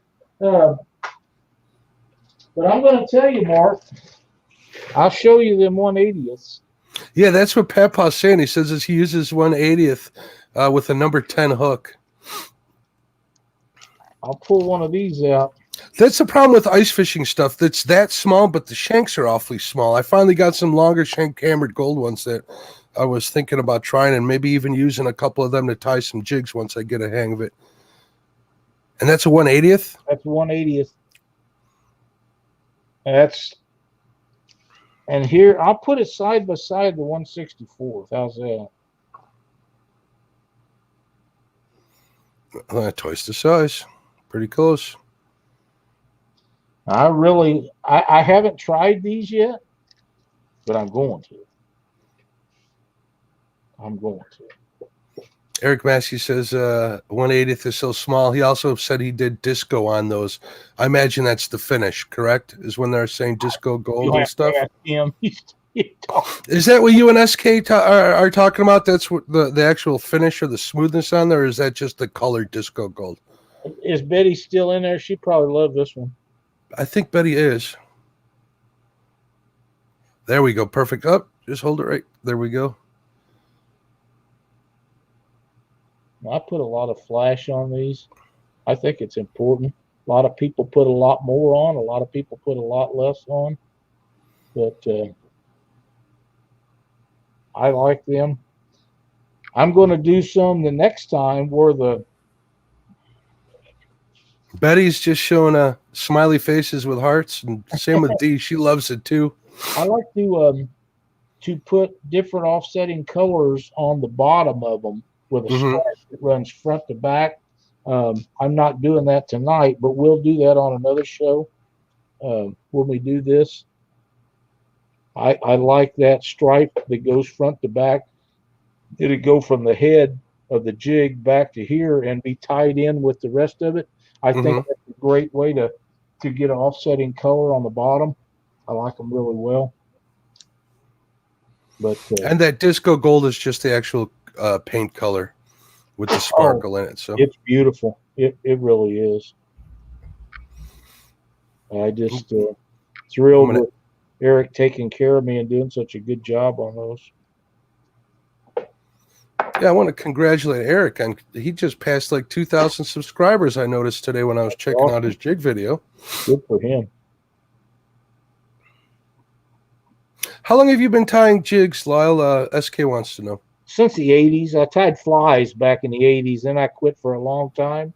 And here a while back, I just decided that I wanted to start doing it again. But I didn't want to tie flies because I really don't fly fish anymore. And so I just got jigs and started tying them up on jigs. And I seen Eric's page and SK's page looking for ideas because hadn't been doing it for so long, and that's how I found both of those guys. And when I found out that Eric was so close to me, man, that was awesome. Him and I started messaging back and forth a little bit, mostly me messaging to him. And then he found out that we done Catfish Weekly, and we talked about that a little bit, and the rest, I guess, so they say, is history. But both of those guys are excellent fishermen, excellent jig tires, super nice guys to talk to, and they have wonderful channels to go watch. And if anybody ever wants to see any of their stuff, just check them out. I found SK on my grand search of crappie fishing channels. He probably is one of my favorites, if not the favorite. He's great. Eric came into one of my Friday night shows that I had you on there. You probably attracted him to the show, so I appreciate you for that. You had mentioned him. I checked him out on Facebook, and then I checked him out on YouTube, and I've been watching ever since. Just a really nice guy. And like I say, I told this story earlier. I don't know if Eric was even in here, but I know that he gets off work really late at night, like 2 or 3 in the morning, 2 something, I think. And his grandson would wait up for him to get home because he'd unwind to tie a few jigs out there in his garage. And I found that so neat that his grandson was so interested in him to do that. So I found myself a few times staying up till Eric got home to tie jigs too. Have a good night, Betty. Betty says as much as she hates to do so, she's got to get some rest to go to work tomorrow. Yeah, thanks for watching, Betty. We appreciate it much. Stan just reminded everybody to hit the thumbs up. I appreciate it, and I appreciate you for reminding me to hit the thumbs up. So yes, there we go. We just went up a few numbers. Thank you guys so much. We're just starting Panfish Weekly. I have great expectations for this show. I've got a great co-host, and I think with the quality of the guests we've been having, and what we plan to do in the future, I think it'll be a great show down the road if we get a little assistance, if we can get a bunch of subscribers to our show. We have the opportunity to make it a great deal, and I hope everybody's enjoying some of the stuff we do. This was just a wild thought coming in here and doing this tonight, and I'm thrilled that people actually come in and watch Mark. I didn't know if they would or not. Didn't care. I done made up my mind we was going to do it, and here we are. I'm always thrilled to come into my shows and see people there waiting. That is really good, and like I say, I didn't want to step on Mike tonight. I respect him. Him and I are friends. We've known each other for a long time. But then again, and we didn't say what time we was going to do it, but I had the show built up and ready to go because I needed to test the second camera to make sure that I had it fired up right, because I wasn't sure that I had it done right. And when I noticed that I did, then you didn't come on and Mike was still on. I thought, well, I'll wait. And Mike finished up, and I give a message to Chad, and he said he would do that. And here we are. Because I knew at some point you would get home or be done with what you was doing or whatever, and be in here. And Chad was gracious enough to do it after running that tournament all day. Yeah, I imagine he's pretty tired. Well, he had a nap, but I bet he's still tired. But you know what? That was a great tournament. There's a lot of work that goes into that, but in front of the screen, behind the screen, all these shows, and it's great when it pays off. He raised a lot of money for charity. So if he's sleeping, I'm sure Dee will tell him that we said so. Yeah, I'm sure she will. And you know what? He's lucky to have Dee as a cohort there when he needs to go to the bathroom, get something to drink, take the dog out, whatever it is. You need a break from sitting down. Absolutely. For 6 hours or whatever. Well, you know as well as anybody. Mm-hmm. And Dee's right there to help him out, and that's outstanding of her to do that. And she's pretty good at it. To be quite honest, everybody likes her. She's fantastic at it. Everybody says she's a lot better to look at than Chad as well. Well, that's true. I wasn't going to say that, but I'll agree to it. Yeah, I keep thinking I'm on that bait shop show. They're like starting to spread like a bug or a virus or something. I love them guys, man. I do too, to death. Someone's going to be awfully lucky to have those in their arsenal. So. That's 10 tonight. I think I'm going to stop there. I've had fun doing it. I hope everybody enjoyed watching. What else we got to talk about? How many people still in here? We have 25 people still in chat, 46 thumbs up.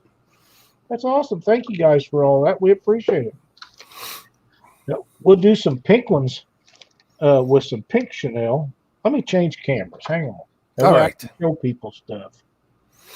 So Lyle was talking about some pink Chanel. There's a funny kind of deal with me and pink. It either works really well on a couple of bodies of water or it doesn't work at all, Lyle, for me. Everybody swears by pink, and for some it's like a color that doesn't pardon the expression, doesn't pan out all the time for me. I have to tell you, green, or not green, but red is like that for me. Yeah. And I don't know why. I thought red was a great color because, like you say, it has the blood. Mm-hmm. But for some reason, it just doesn't work for me.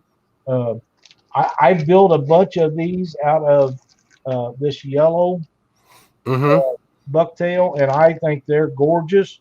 I don't have an idea yet whether the fish are going to think they're that gorgeous or not. But as soon as it gets broke up a little bit, we're going to try that. And then I got, when I was down there, I got a bunch of Flashaboo, and it's in several different colors. Mm-hmm. The purple, of course, my wife is a purple fanatic, and she doesn't really care much for pink. She wears it and carries it on and does fine with it. But if she has her rather, she's a purple person. And, hey, that's okay. Hey, everybody has their decisions. Actually, I have an orange bucktail that I really like too. I didn't realize you could purchase. I'm guessing you purchased those bucktails since they're in plastic bags and dyed. Yes, I got those at Chateau Fly Shop in Springfield, Missouri, and I think you can. Eric may know more about that than I do. I think you can buy their stuff online.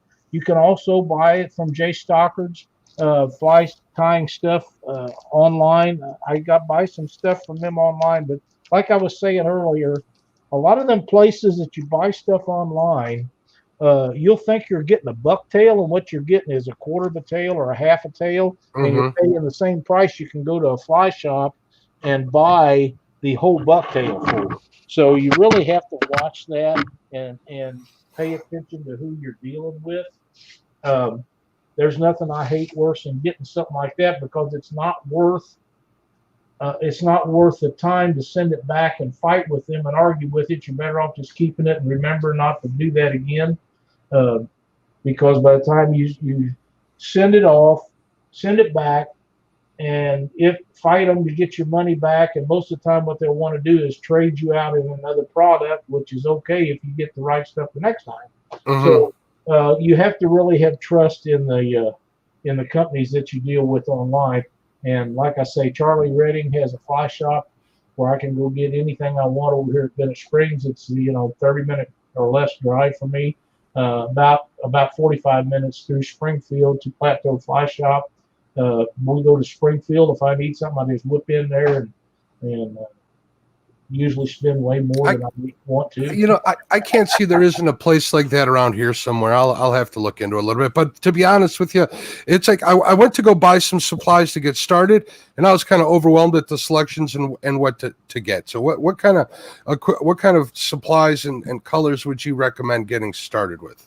Well, there's a couple of guys in here, like you say, SK and Eric might add to this. I would recommend black chartreuse, red, yellow, Chanel. I would get you. Maybe pink. Pink would be another good one. I think that bucktails are easiest to learn to tie on. I like them I like using them because I think they work as well or better than anything else. Marabou works really good. They're a little harder to deal with, and I think you should learn to tie hair jigs before you learn to tie marabou jigs. Just my opinion.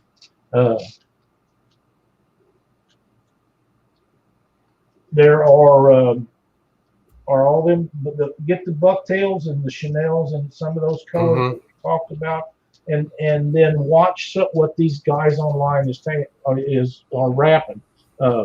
Like you said, blue and white, blue and silver is hot right now for people. I don't know if that's a wintertime thing for them or just what, but them guys aren't tying those because they don't work. Or the guys that I watch don't tie them to attract the purchaser.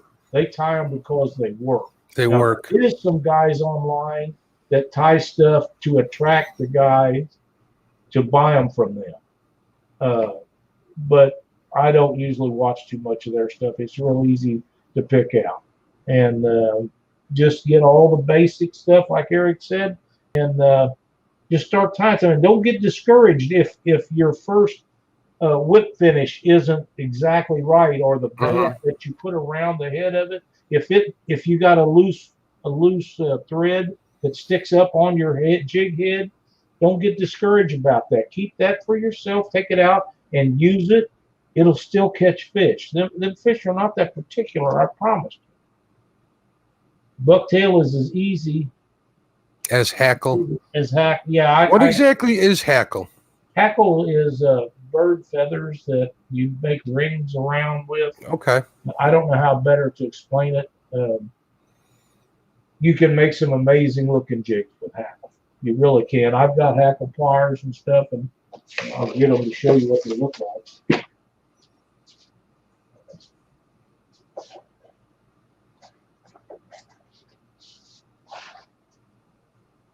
But you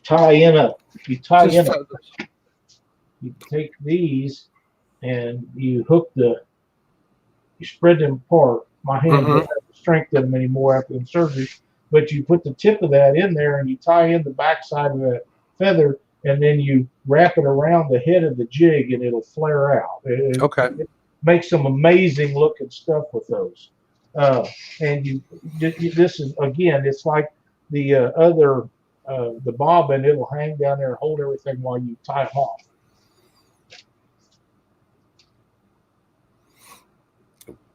We'll start with the bucktail. Yeah, I think you'll be happy with those. Stonefly says mallard feathers are good also. Yes, they are. I wish I'd have kept some of them from all the mallards and geese that I killed over the years back when we was doing a lot of that. But I bet you got a couple of friends that can provide some of that stuff for you. I do have some of the guys that I used to train dogs for. They still duck hunt.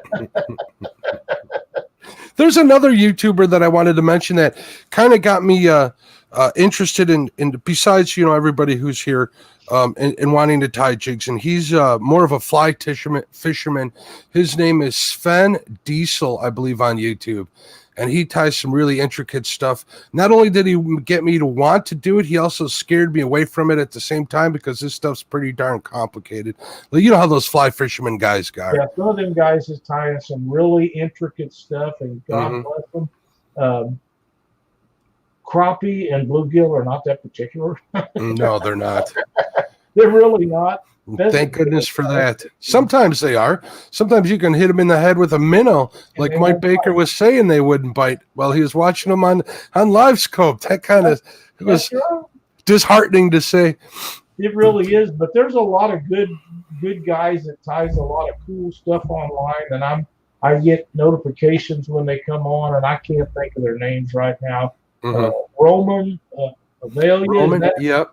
I really like him. He's a touch hard for me to understand, but he does some amazing jig tying. He's a crappie fisherman, I think, by heart. And there's two other guys that I watch a lot of. And then there's some guys that I get notifications from, and I just usually click by them because they're tying jigs to attract fishermen and not fish. They're trying to sell them, some of them as much as $40 and $50. And I'm thinking they're just wasting my time.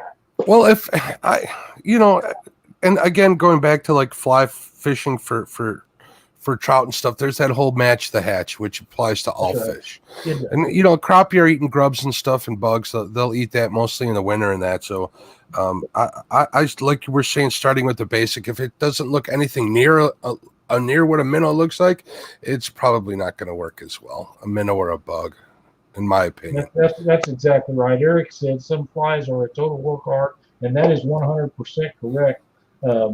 And some of these guys, every once in a while, I'll get a wild hair about making a real fancy rod, and I'll take feathers and inlay it in the finish on rods. And I see some of these feathers that I use as hackles, and I'm thinking, man, they would look really good in the finish of a rod. But right now, I'm working on one that will have some either 24 or 28 size fly hooks made in the finish of it. Nice. But, I've really had a great time. Dockery and that Krampus cane stuff, I could actually strangle him when the amount of people that wants calls me all the time and messages me. What's a Krampus cane? What's this? What's that? Ice fishing, this and that. I don't know nothing about ice fishing, but I do know about ultralights. So that's what we've incorporated in there, and I'm making a lot of ultralights right now to tryouts and new blanks, because the graphite blanks that I buy are pretty expensive, and the graphite fly rod blanks that I buy are really expensive. And I don't do a whole lot of that, but I've really enjoyed messing with Dockery and building these. So I've got 1, 2, 3, 4, 5 of them built now, and a couple more that I'm working on. And this I can't wait to get my hands on one of them, Lyle. It'll be coming when your other rod comes. Oh, really? Oh, the surprise is out. Yeah, I just want to get one. I might as well do that. But that's kind of where we're at on that. But the other one just got to have decals on it pretty much and marbling. But Papa says the UV resin is cool as hell and fun to experiment with. Yeah, that UV resin I have no experience with, but it looks like it would be very useful in doing this just because of the speed and how hard it's resinly get. I've been watching Eric play with that, and I thought that I would let him do it for a while before I got involved with it. But I've seen the great success that he's had with that, and It looks like it's really gets hard. and I can see where it'd be great protection for your jig.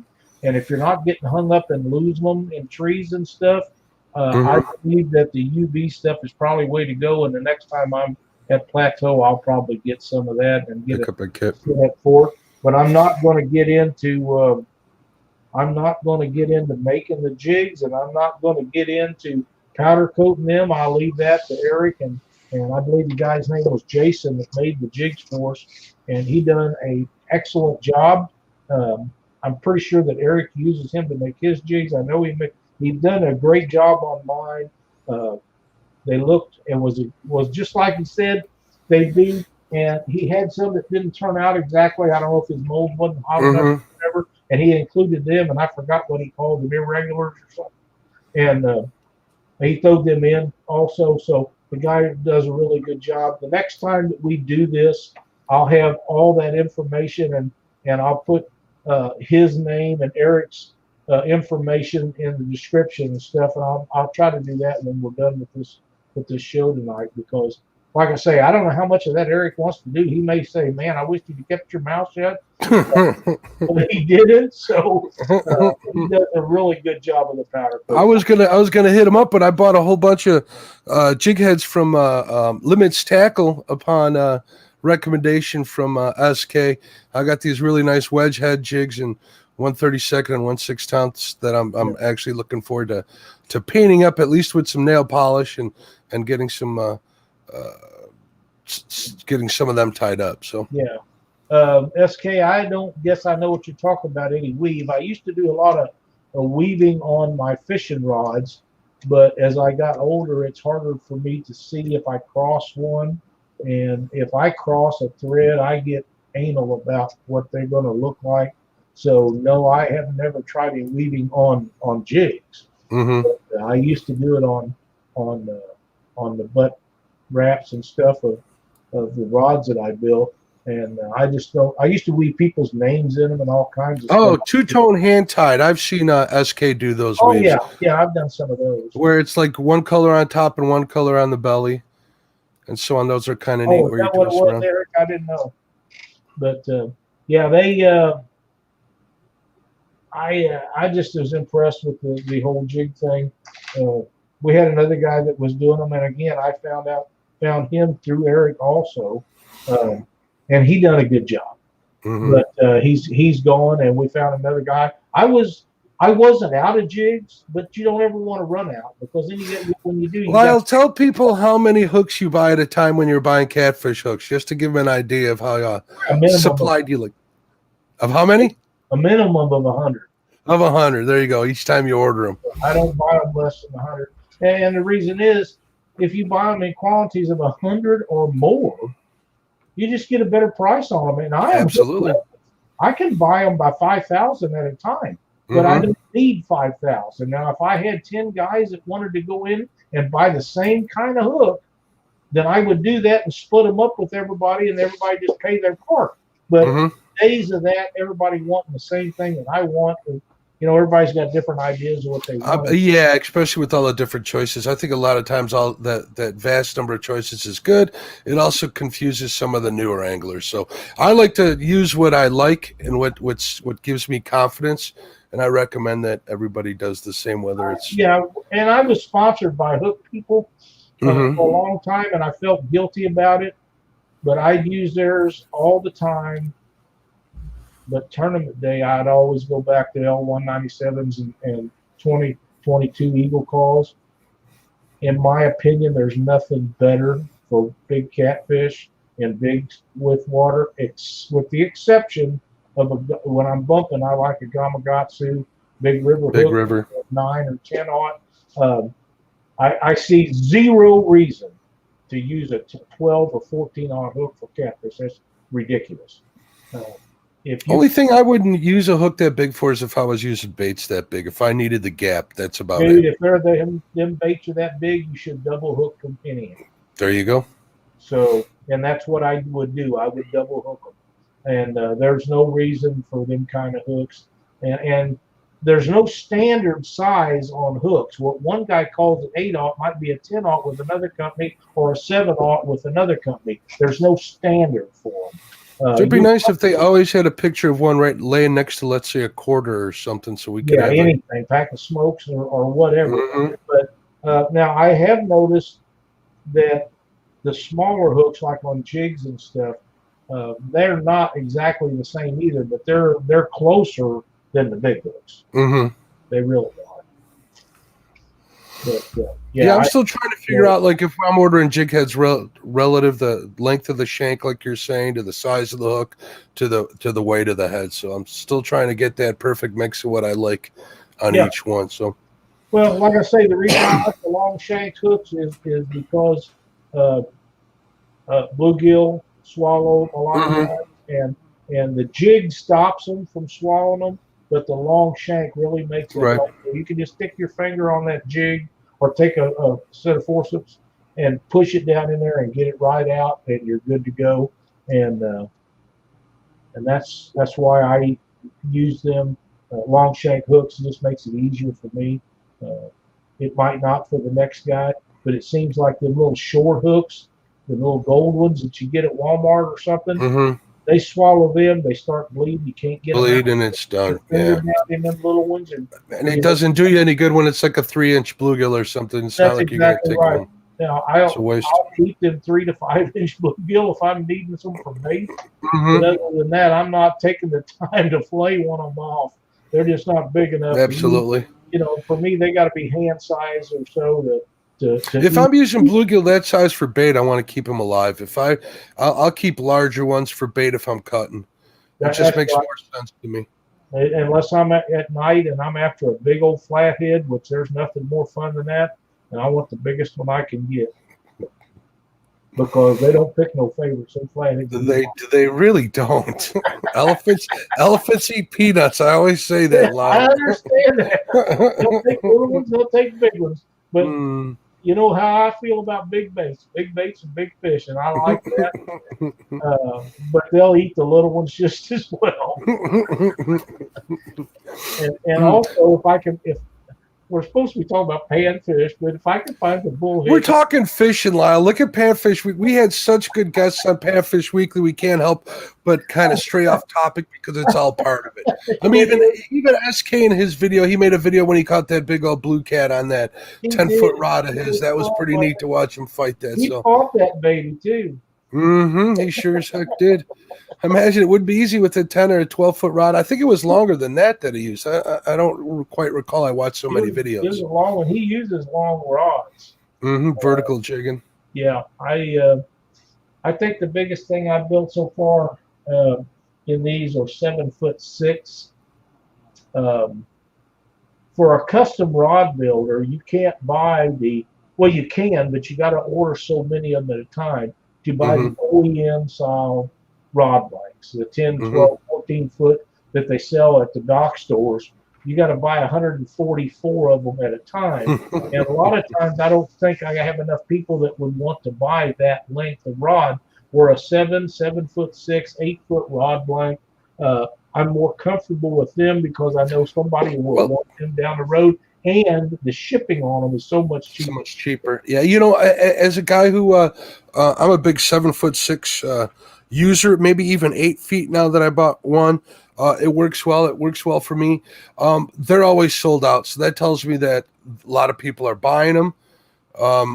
And I'm always able to get like a longer rod. SK said it was a 12-footer that he fought that big blue on. It's a long one. Just a minute, I'll show you the leader line that I just got in. All right. For my welcome, Ty Harris. For my cat fishing rod, I use 60-pound green slime line, and I got this in the other day for my small stuff. It's 6-pound slime line, ultra clear. I'm excited to try that this year on panfish and stuff. But as far as catfish and stuff, I use 60-pound slime line. It comes in the green, and I've been using it for about 4 years now, and I've yet to have a failure on it. That doesn't mean the next time I go out I won't. I don't like stretch in my fishing line, but that stuff has enough stretch in it. When you're using it for leader line, that it takes a lot of the shock out of it, and I think it helps set a circle hook really well. And I have confidence in it. It's been good to me, so I see no reason to change. It's just like my braid is 832 suffix. I ordered the commercial roll, which is 4,500 yards. I've still got a bunch of it left. I've had it for a few years. That's the best braided line I've ever used. I can't argue that at all. That's what I've been using for a long time, so I'm very happy with that. I run 65-pound 832, and I've pulled like literally huge 10-foot logs out of current and river with that line. Yeah, it's amazing. Way underrated. I think it is too. I used the Power Pro for years and years and years, and never had a lot of trouble with it. The thing that I don't like using long leader lines with that slime line, because it's got a lot of stretch in it. And when I get hung up, I want to break off, especially if I'm in a tournament. I want to snap that leader right now, so I can get that retie it and get it back out there, or put another one out there and retie it and set that one in the rack. But I got to go. Time is fish, and fish is money in a tournament, and you have to get it going right now. But if I tie long leader lines on it, it's got enough stretch. It's hard to break sometimes. But up until they come out with that, I used a 65-pound big game for leaders, and I still say that's one of the greatest fishing lines that ever was. It's for monofilament. I like big game. It's really good stuff. But many people swear by it. Yep, I do like the slime line for what I'm doing with it a little bit better, because it has enough stretch that when they reach the end of that, they're hooked. They're done. If they got the hook in their mouth, they're gonna get it. Have a good night, Eric. It looks like he has to run. Jumping in here, buddy. We appreciate it.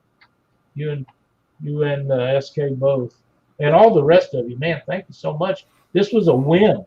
I just come up with thinking about doing this afternoon. Told Mark about it. He agreed that we ought to give it a try, and here we are. And I didn't know if 10 people would watch it or not. But we're glad you did. I hope you enjoyed watching me tie those 10 flies up. We're going to do that again. Maybe next week. We'll see. But we've got to build our Panfish Weekly channel up to where people want to come in and see us. And people love giveaways, Lyle, and this is one way of killing two birds with one stone, right? Get people on here to watch you make the jigs, and then we could give them away to them. I think this is a winner. That's exactly right, and I hope that all you will pass this along and share this to your friends and tell them about Panfish Weekly, because I have great expectations for this channel, and we're going to do some giveaways right along with it, but we want everybody to have fun and learn something at the same time.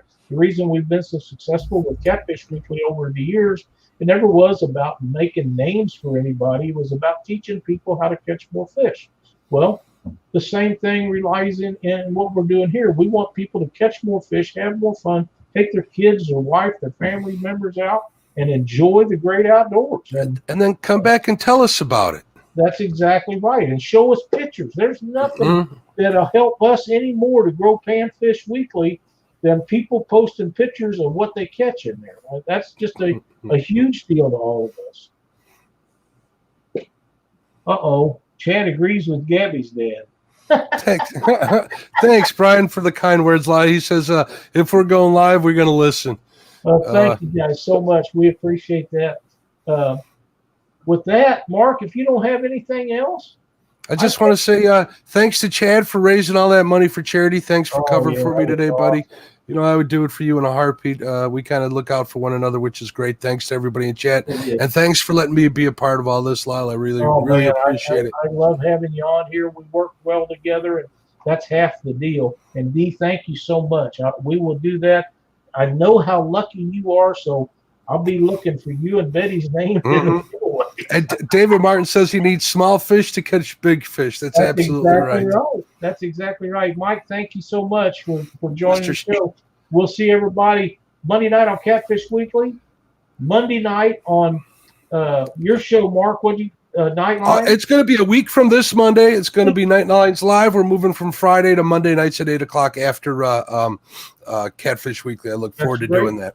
Then we have Tuesday, we got Roger, and Wednesday, we got James Smith. Mm-hmm. Thursday, we got James and Chad with the bait shop, and then Panfish Weekly. That's us. We're after them. Yep, sure are. The Friday, I don't remember who's on Friday. We don't know who's. I was on Friday, Lyle. You used to forget it then too, but it's all right. And then We'll figure it out. Saturday is Mike Greenwell, who kindly Mike, yeah. Mm-hmm. And maybe we'll come after him again next week. We'll see how that works out. We just, like I said, we want to build our show. And Palmetto on Sundays. Palmetto on Sundays. We got Avid on Sunday after that too, don't we? There's so many that are out there. I can't remember them all anymore. It's hard to. Used to, it was only one. Catfish Weekly was only one, and then Absolutely. there was another one, and then there was another one, and now there's so many I can't remember them all. I guess I'm going to have to start writing. All right, everybody. Have a great night. Have a great night. Have a blessed week. See you soon.